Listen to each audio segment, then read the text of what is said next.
My name is Steele-Tate. I am Emperor 16, 26, and 29 of Cincinnati. I've been with the court, oh my goodness. I started in reign 10, and we are now on 32, so 22 years.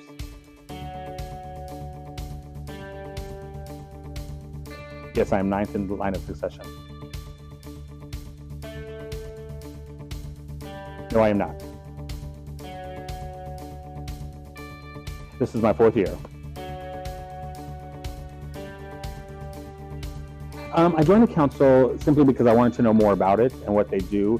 A lot of times people will see us out and they'll see our red coats and they don't exactly know what we do, why we're there, you know, that kind of good stuff. And so I started questioning some of the people that I knew, like Nicole Diamond and a couple other people that I knew were on council, about what they did, projects they were working on, because we had a couple heirs before I stepped up, Frida Bangkok and Scott Fromeyer and Petty Cash. And so we would work on projects together and do fundraisers together and making sure all that happened for them, because we knew that it was a requirement for them to do that. And so we just worked those into our schedule. And then when I became 26, I stepped up at the year after that. So I think it's important just for the projects themselves. I think that we can all work on the projects throughout our court system, but I think it's just important to have firsthand knowledge about what the projects are about so that we can explain it to the kids coming in. We have a lot of younger kids, especially in our court. And I say younger, but I mean like in drag years, you know, so they're in their 30s and 40s, but they're also very young in drag. And so it's very helpful for us to be on the front line. And there are actually 5 heirs from Cincinnati, and we all try to make sure that we're represented at their shows. We go to their, you know, when they have events going on, so that we can represent as a council and we can also support them in their endeavors. I'm on the Casa de Luz committee, and I just did an auction that raised $500. I was so excited. I did a 2-week auction because I had some stuff people donated to us, and I'm like, okay, this jewelry is good, so I'm going to put it on an auction. And then I'm also on the Matthew Shepard stamp campaign. The Casa de Luz is a refugee area, and it's so in other countries, there are a lot of people that are fleeing those countries, trying to find a place to go because they're LGBTQ plus. And so Casa de Luz is a housing environment for them, and it provides safe housing for them to go to. And so we are trying to raise money so that these houses can be kept, food supplies, medical supplies, you know, toiletries, the basics that we sometimes take for granted. We provide for these people that are running, you know, for their lives, for their safety, that kind of thing. And then, of course, the Matthew Shepard stamp campaign is one that we're trying to get in honor of Matthew Shepard, and we're working with his parents. And we did one for Harvey Milk, and we're also working on several other stamps for the Queen Mother, Jose won, Sylvia Rivera and Martha Johnson, and also Bayard Rustin, who were very vocal advocates for LGBTQ rights in their own time. I don't know, a lot of people don't know, Bayard Rustin worked with Martin Luther King. He was actually the one that organized the March on Washington. He was one of the guys in the background. He didn't want to be up front. He said, I can do this, I can organize this. And he did it all. And then Martin Luther King did his stuff. And then, of course, we know Martha P.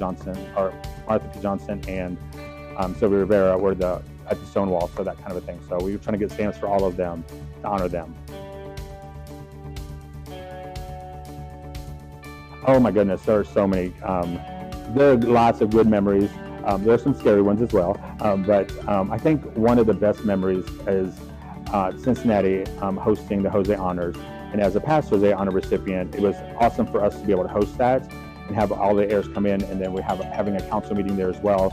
And then having just all that energy at the same time coming through for our people that were local, meeting the Queen Mother each year, because she's been to Cincinnati several times over the years, and they loved seeing her come in. Like, the hotel was always accommodating to her. They knew she was a big person, a big personality, I will say, and that she was important to us. So they made her important to them, and so they made sure her room was taken care of. They made sure that she had all her snacks and all that kind of stuff.